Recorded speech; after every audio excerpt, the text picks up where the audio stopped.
Stuff will run right for you there. I don't know about y'all, but I've had a great deal of time to reflect and think about the simple fact that our drinking and drugging is but a symptom of our problem.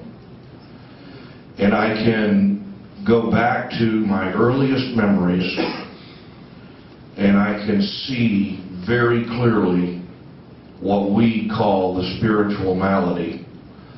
I was overly sensitive. If a normal person got their feelings hurt by a level of 2, my feelings hurts were at the level of 20. I was bowled over by what just seemed to be, looking back, trivial things, but at the time. And the only real person as a youngster that I could reach out and ask for advice or help in that area was my mother, bless her heart. And she was one of these ladies that was raised up that sticks and stones may break your bones, but names will never hurt you. And just don't let it bother you. It sounds dangerously familiar to just don't drink.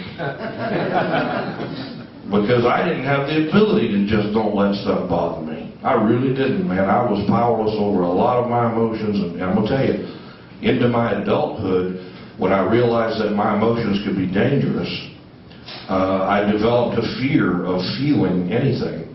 And they're one magical tool to keep from feeling, as well as many of you know in this room, get drunk. You don't have to feel anything except euphoria for just a few minutes, And I was able to discover that feeling at a very young age.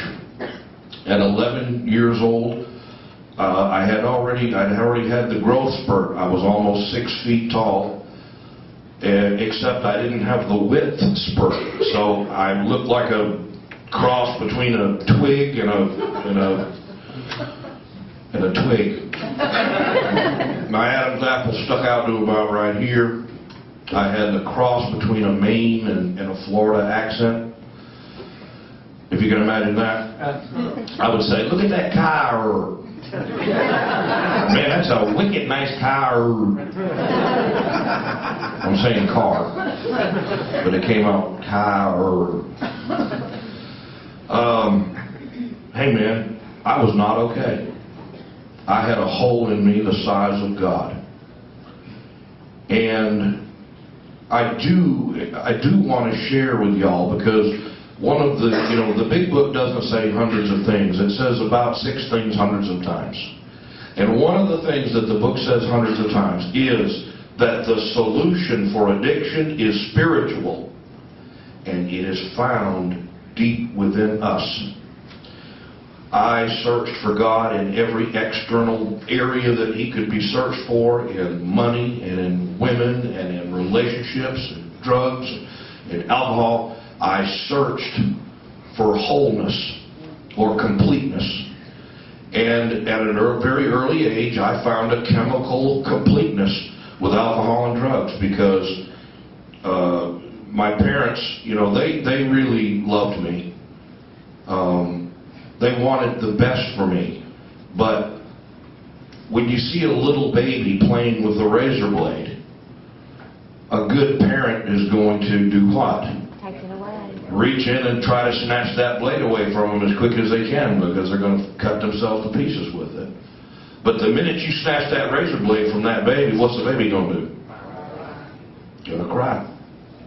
Or trying to get a youngster to take medicine, It's blueberry flavored, but it's good for you. Anything that tastes like it's good for you, it seems like these days. And so they wanted me to get a quality education. So as finances made it possible, they were able to do something for me that they weren't able to do for my older brothers and sister, and that was to put me in a private school. And in theory, that sounds great, unless you haven't gone to school to learn how to be in a private school.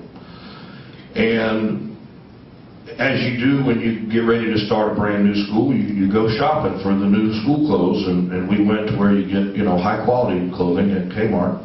And I showed up at that school dressed in Wrangler jeans and a Levi's plaid snap shirt and half cross between a Maine and North Carolina accent and braces. I had the worst kind of acne that you could ever imagine. You could play miniature golf on my face. And I felt like a turd in the punch bowl. And the more that I felt like I tried to fit in, the less that I felt like I could possibly fit in. And kids in the 7th grade can be quite cruel. So I wasn't wearing the polo shirts and the boondocker shoes and the duckhead pants and the eyes-on underwears that everybody was wearing. And for the next 3 years, it was torture. And which further signified to me the reality of this enormous gaping hole in my chest, where the best way to describe it is I felt like I had a grapefruit-sized round object that had teeth right here, and the teeth just ate at me. And keep in mind, back in those days, I couldn't put it into words what I was feeling. This is from my perspective today. I was just in pain. What I didn't know is that I was separated from God. You see, that's the definition of hell. Hell is not just some fiery, burning place of weeping and gnashing of teeth where you're going to go if you don't do the right things when you're here on earth. Hell is a realm that it can be lived in just like the kingdom of heaven can be lived in right here on earth. Bill Wilson called it the 4th dimension of existence. Jesus called it the kingdom of heaven.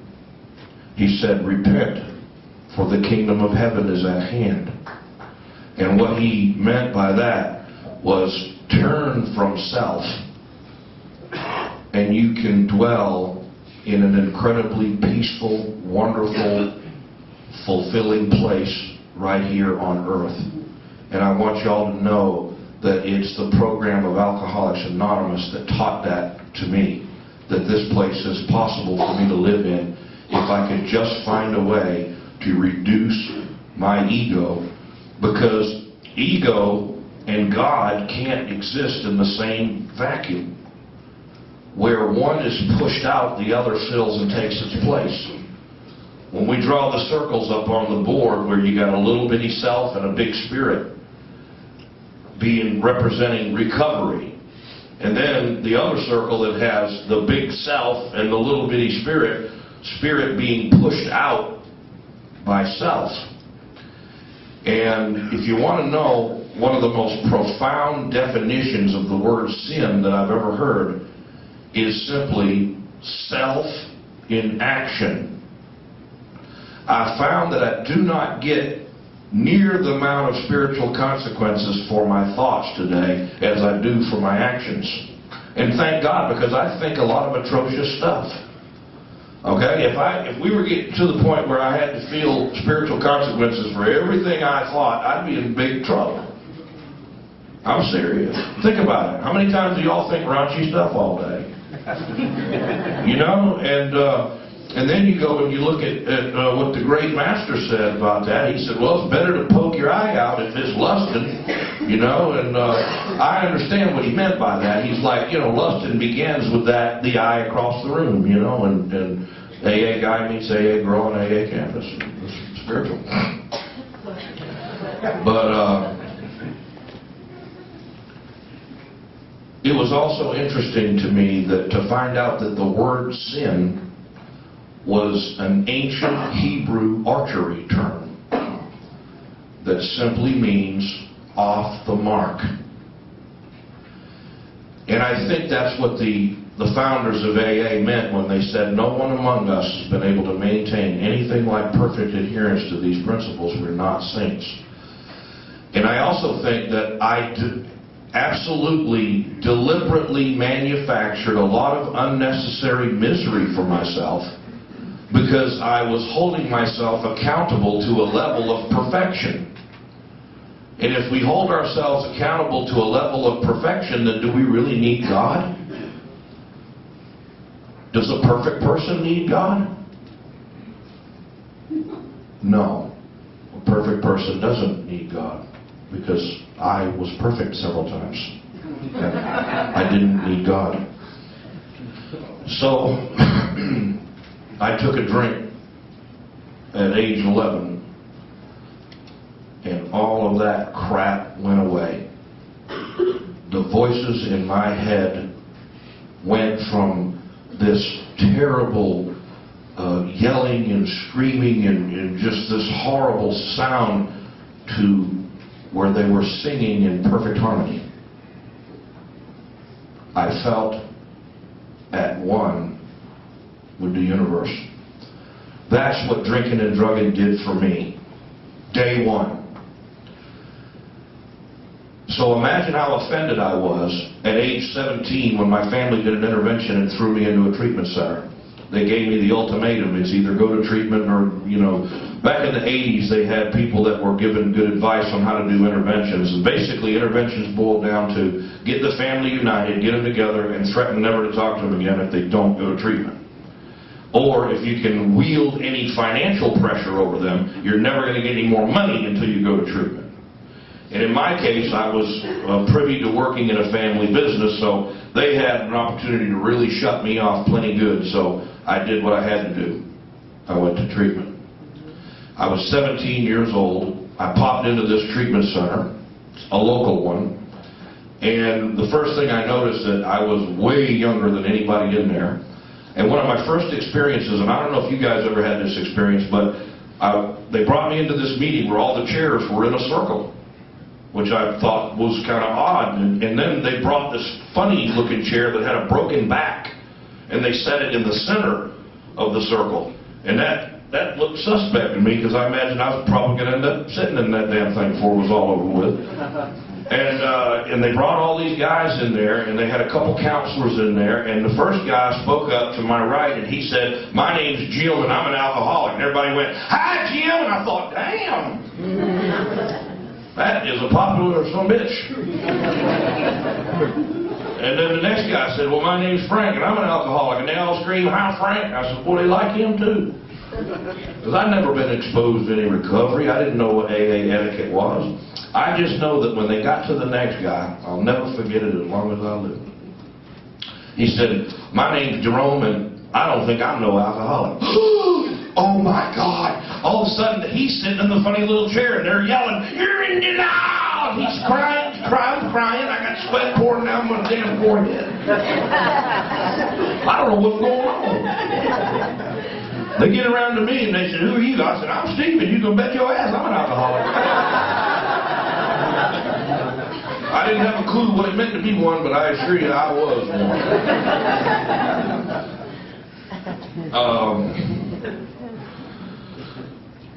That was a string of what would turn out to be about 30 institutions for me, not including nut wards in jail.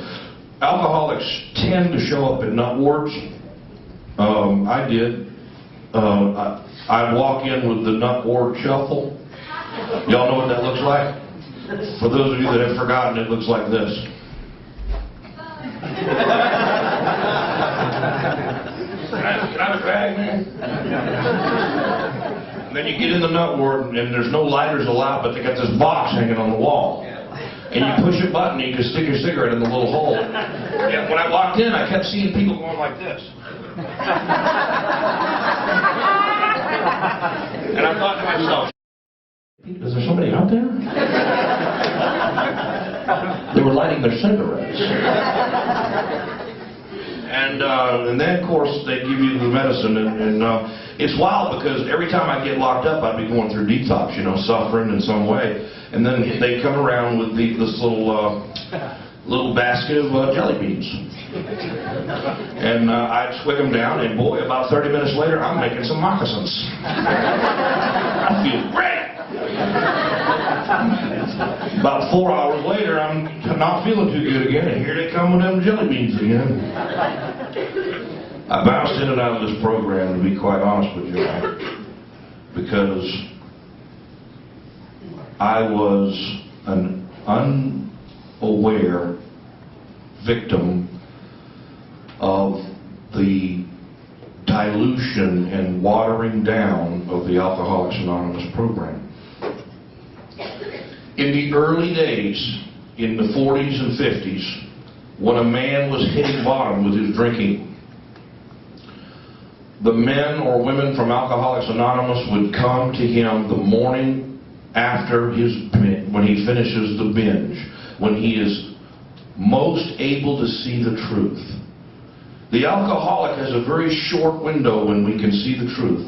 It's normally the first few hours when we wake up after a terrible run. But after about 2 or 3 hours, that window shuts and we can no longer see the truth. And any measure to try to bring about the carrying of the message of Alcoholics Anonymous will be completely futile. I understand the published success rate in 1955 in Alcoholics Anonymous was 75%.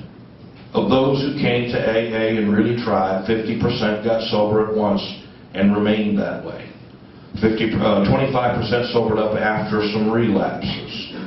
And among the remainder, those who stayed on with AA showed improvement. In 2005, the AA World Services Hazelden study said that the success rate nationally in our fellowship was roughly 5%. So we've gone from a 75% success rate in 1955 down to a 5% success rate in 2005. And me being the curious George that I am, I began to do my own study and my own investigation as to why that is so. And what I've come to understand is that in 1972, the United States Congress and Senate passed a bill allocating $5 billion for for-profit institutions, typically hospital-type institutions, to open these for-profit institutions to offer bed space for those Vietnam veterans coming home suffering from drug addiction and alcoholism. Now, sounds great in theory, except when you look on page 17 of the Big Book of Alcoholics Anonymous, it clearly states that the tremendous fact for every one of us is not that we have the same problem, but that we have the same solution. It's not the common problem that binds us all together. It's the common solution that binds us all together. This is the great news that the Big Book of Alcoholics Anonymous carries to those who suffer from addiction. So, some 400 treatment programs opened from 1972 to about 1985. These were for-profit institutions that took advantage of the insurance company's naivety upon the real success rate when dealing with alcoholics and drug addicts.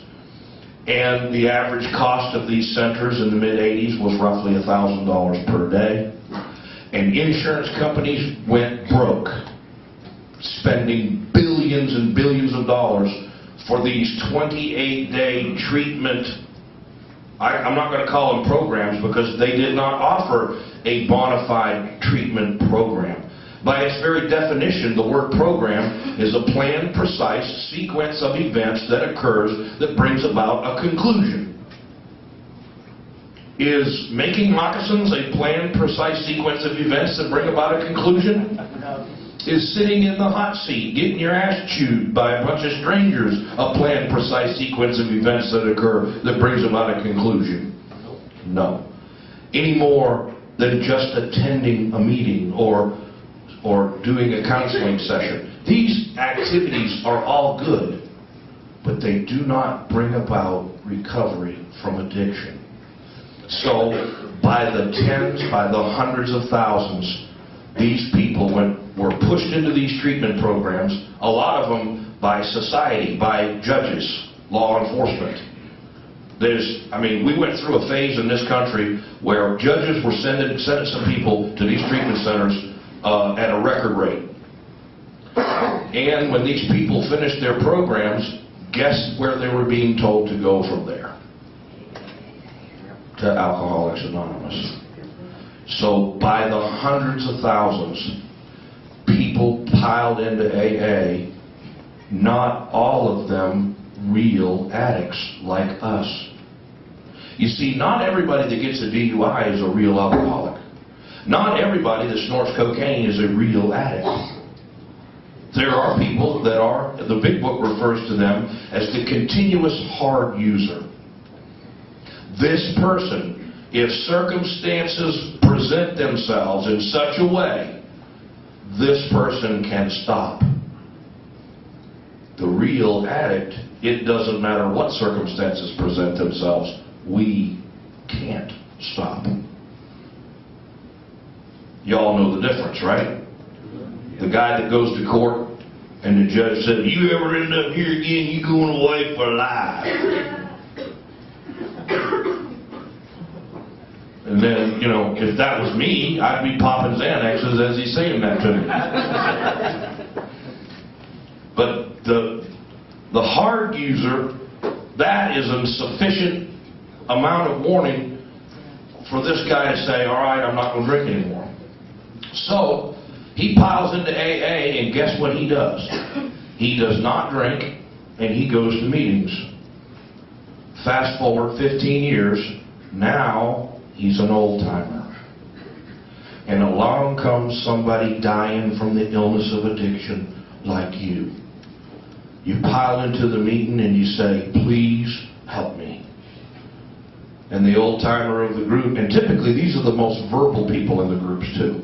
They're the ones that do the most talking. And they give you that wonderful advice. We just don't drink. That's what we do. We just don't drink just one day at a time. You put the plug in your jug.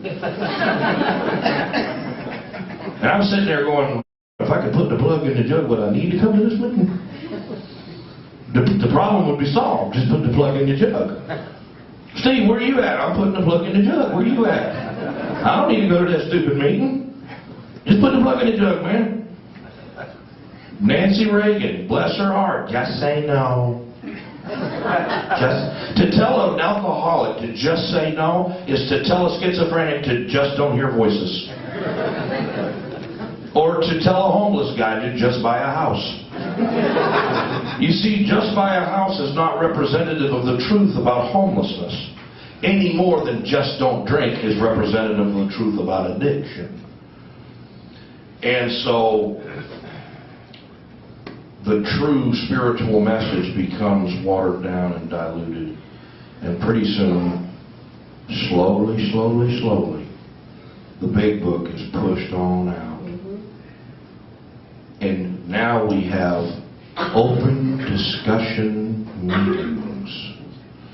Did you know that in 1955, I've done this research, there was not one open discussion meeting in the world, on planet Earth, not one, where you could sit around and talk about your day. You know, I've heard people say, well, I tried AA, but hell, I just wanted to drink when I went there. I'm like, me too. I got done listening to that guy's story, and I said, yes, let's just get drunk. You all are going to be at the forefront at this Back to the Basics movement that takes place here at the Owl's Nest. I want you to know that it is, and I wish that it could not be controversial in nature, but I want you to understand that any change in this fellowship is controversial. And the way that we try to limit the controversy is that we let our walking do the talking. You understand? You can't stand up and be a spokesperson if you're on shaky ground. Because if you go down the tubes, what are they going to say about the movement? Well, look what happened to them, they got drunk. So, you let your feet do the talking. When you guys successfully complete this program and go back out into the real world, as they call it, you're going to find out that the Owl's Nest is closer to the real world than of any place you've ever been in your entire life. So, I agree 100% with Will in his sports analogy that when you leave here, now you're playing the real game and you don't have much experience. So it's okay to sit in a meeting and listen to something that you know is not true, because I want y'all to answer me this question. Would you rather be right or would you rather be happy? I'd rather be happy. Because what's right doesn't need my defending. What's right only needs my adherence. This whole business of the spiritual life is not a theory, we have to live it, simply means this. We have to investigate what we believe God would have us do and how He would have us live. Every single person has it inside of you. There's some things, some truths that you already know right now. One thing you know is that God doesn't want us to get high and drink. So He would prefer for us to be loyal to the principles of the program of Alcoholics Anonymous, because this is the only good life I've ever known. I've never been able to be successful at staying sober any other way, except by becoming a fanatic about this program. And you know, before I close, I want to share with y'all what God's specialty is. His specialty is taking a twisted and broken life, taking a person that is absolutely beat down mentally, physically, and spiritually, with so many problems that anyone looking at their situation would despair that there would ever be a way to solve these problems. They're looking at mountains that just seem insurmountable. God's specialty, when we turn and humble ourselves before Him and utter these words, God, I've tried it my way and I have failed. Please be in charge of my future. And in an instant, He can take that broken life and turn it into something beautiful. This is the grand miracle that I have witnessed in my 10 years being here at the Owl's Nest. The greatest honor and privilege of my life is to be associated with you people. It doesn't matter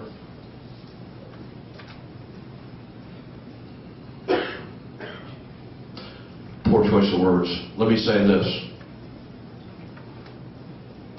Each of you have got an opportunity right now. It begins by successfully completing this commitment that you've made. Does it mean anything to y'all that I've been here 10 years and I've never seen one person make it that leaves breaking their commitment? Does that mean anything to any of y'all? Yes, sir. Does it mean anything to y'all that you round up every staff member? We've got James, who's been here for 7+ years. Gene's been here 6+ years, 5 years, and so that they'll all tell you that not one person, we're still waiting for the one person to call us and say, I just wanted to tell you I left early, man, I'm doing great.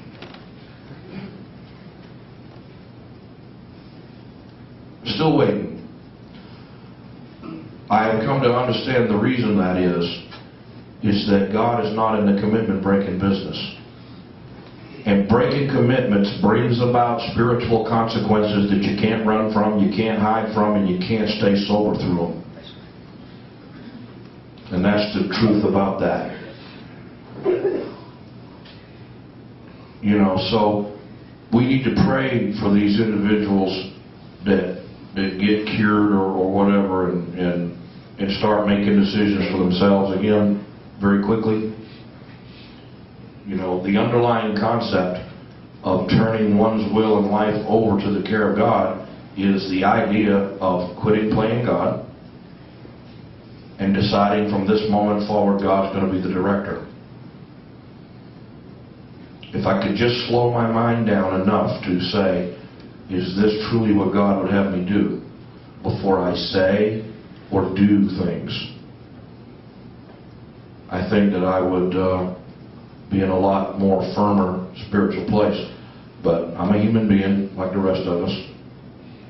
You know, it doesn't matter how much time you've got in this program. Time means nothing.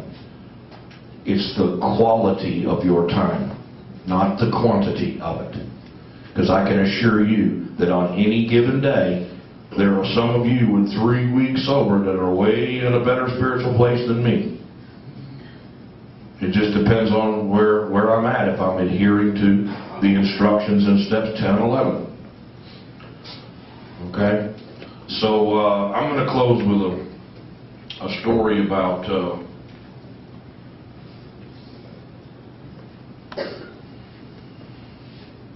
it's about a very famous guy, and he rides into a place called Palestine.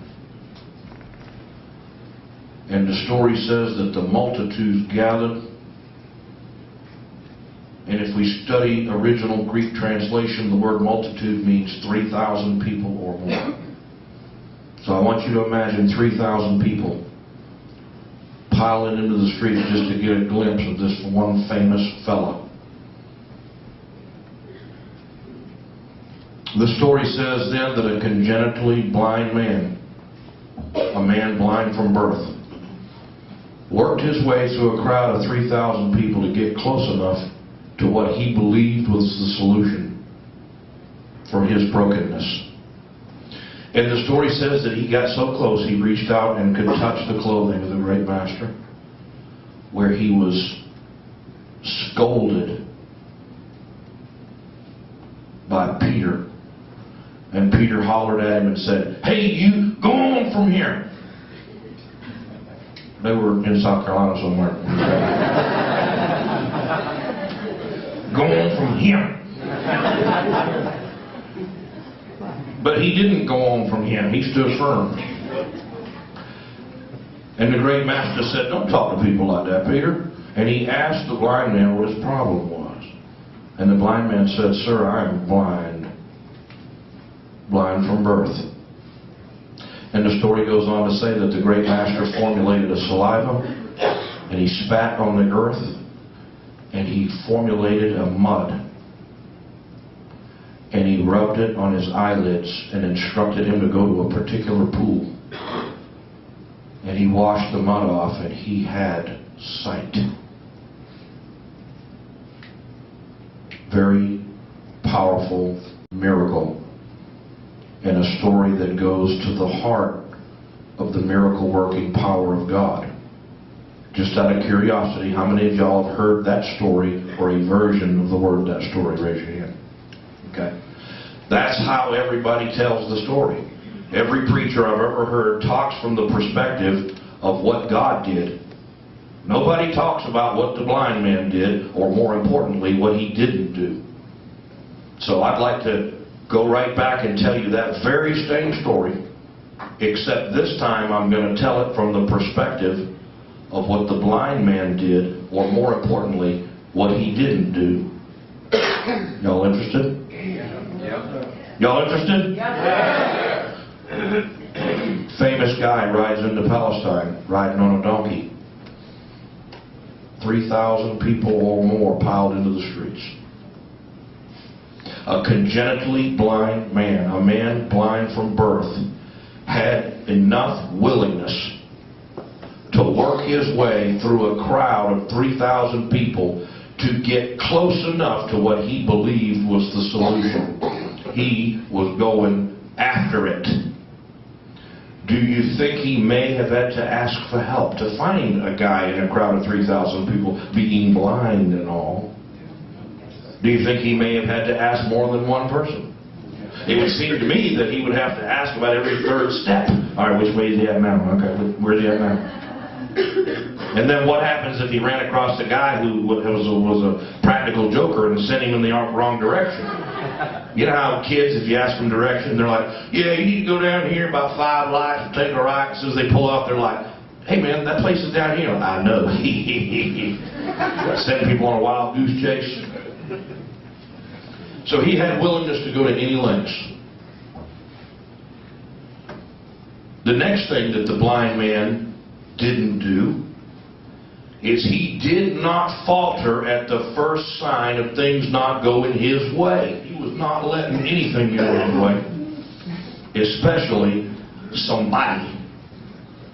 He was not going to let somebody get in his way of searching for the solution. The next thing the blind man didn't do is he didn't deny his problem. Jesus said, what's your problem? He said, I'm blind. Blind from birth. He didn't say, well, you know, I'm a little bit blind on the weekend. But if you had a wife like mine, you'd be blind too.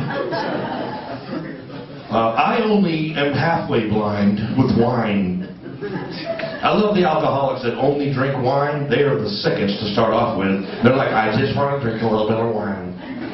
I was just drinking more wine. Yeah. My neighbors, they didn't know I was drinking. I was just camping out in the front hedges.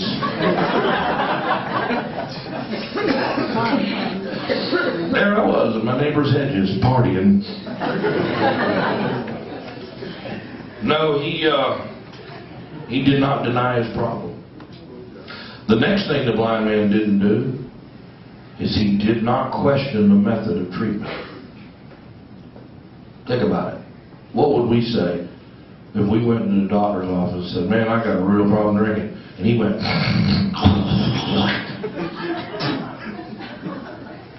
you'd be like, what you fixing to do? You alright? I'll be right with you. I'm going to put something on you. Put something on me? What, spit? How's that going to help me? That ain't going to help me. Mud? Spit? No, he didn't question the method. He went with it. The next thing the blind man did is he followed specific direction. Now let me run that back for you. He had a willingness to go to any lengths to seek the solution. He didn't wait for a program to come to him. He went to the program. He did not falter at the first sign of trouble. He nailed his foot to the floor and he hung in there regardless of how he felt. Because feelings are cheap. They come and go. But sobriety is forever. He did not deny his problem. He did not question the method of treatment. He followed specific direction. And he was healed. And I submit to each of you that if you have willingness to go to any lengths, to not let anyone or anything stand in the way of what you're seeking, especially hurt feelings or things not going your way. You nail your foot to the floor. Do not deny your problem. Be honest with yourself and others about the truth about what's been going on. Do not question the method of treatment. Follow specific direction, and you too shall be healed. Thank you for letting me share.